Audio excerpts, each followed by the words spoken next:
It doesn't take a rocket scientist to know that insolvency is on the increase. Every time you open the paper, a web page dealing with the economic news generally, we can see that it isn't actually as good as it could be.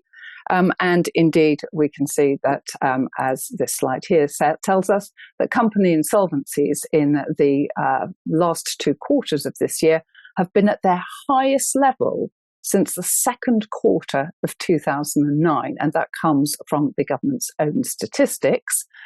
And that's quite a jump. We might have expected it during the pandemic, but we perhaps might not have expected it now, except that only this, going around the high street, particularly with retail, we can see that there are problems there.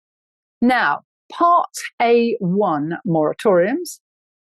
These were introduced by the Corporate Insolvency and Governance Act, Section 1, and introduced or inserted into the Insolvency Act 1986 as Part A1. And this is, as I indicated, sort of like a light touch administration. And the whole purpose of it is to give financially distressed companies an extendable 20-day moratorium. So it could be extended with the court's leave up to a year.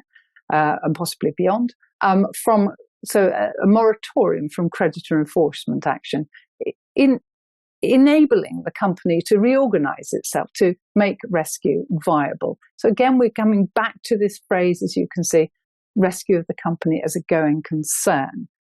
The plan is approved because the court satisfied that HMRC will receive most, if not all, of the restructuring surplus provided for by the plan and will be paid within a short date.